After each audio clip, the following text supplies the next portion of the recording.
striking coastal beaches on Mombasa Island stands a strong old curved castle-like structure that is a symbol of peace of governance and warlordship from the colonialists. Fort Jesus, first built by the Portuguese between 1593 and 1596 by order of King Philip I of Portugal to guard the old port of Mombasa and protect the town from invaders.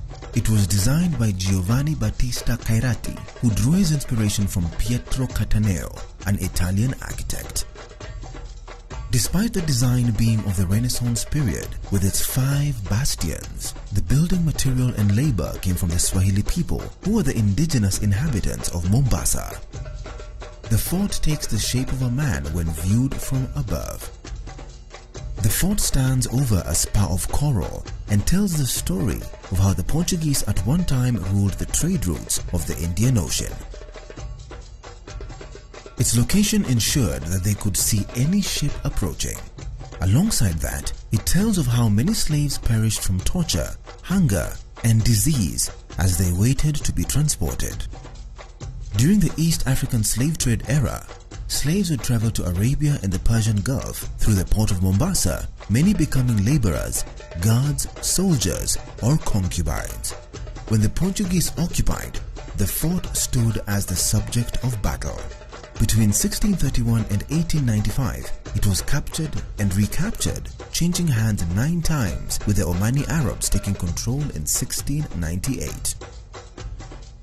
In 1895, the British took over and transformed it to a prison which held slaves in the torture rooms and cells in the inner part of the fort.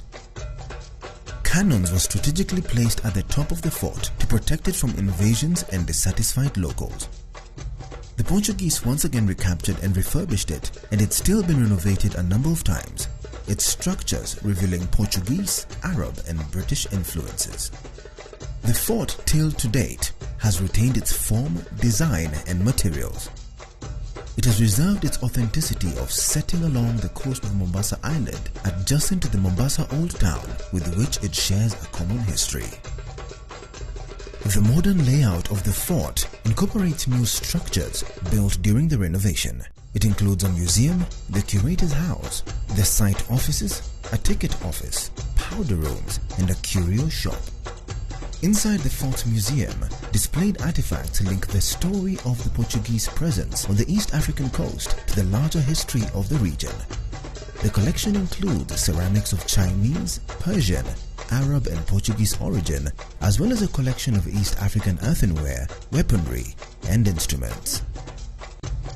Therefore, in 1858, it became a national park, and then in 2011, it became a UNESCO World Heritage Site, marked as one of the most brilliant structures from the 16th century.